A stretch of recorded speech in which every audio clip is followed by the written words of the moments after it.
ارفعوا الهمامة.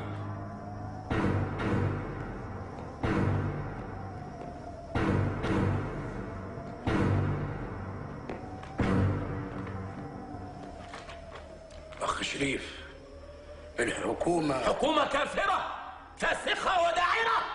يعني أنت معانا؟ طبعا معاكم. مستعد تنفذ كل اللي هنقول لك عليه؟ رقبتي أنا من إيدكم دي لإيدكم دي. يعني مش خايف من الحكومة؟ أنا ما خافش غير من ربنا سبحانه وتعالى. قلبك عامر بالإيمان. لا إله إلا الله وحسبي الله ونعم الوكيل. أخ شريف، أيوه، جت اللحظة اللي القدر اختارك ليها عشان تقدم أكبر خدمة للأمة الإسلامية كلها. طبعا طبعا. إيه اللي بيلفوه حوالين وسطنا؟ هذا حزام ناسف. حزام إيه؟ ناسف. ناسف يعني؟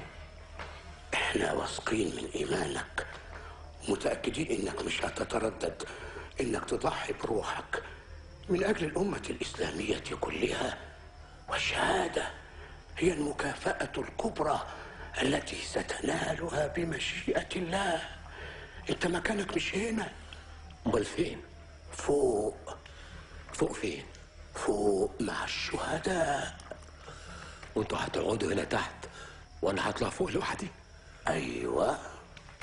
طب ما تطلعوا انتوا فوق وأنا استناكوا هنا تحت. هذا قدرك. الحزام ده هينفجر بعد ساعة من دلوقتي بالظبط، وانت عارف هينفجر فين. فين؟ في العمارة كلها، بما فيها سفارة الخنازير والقردة. وأنا كمان في العمارة. ايوه، بس خلي بالك، اي محاولة منك عشان تفك الحزام هينفجر فيك لوحدك ويضيع عليك الاجر والثواب.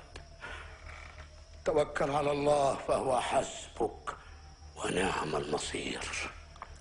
ونعم المصير.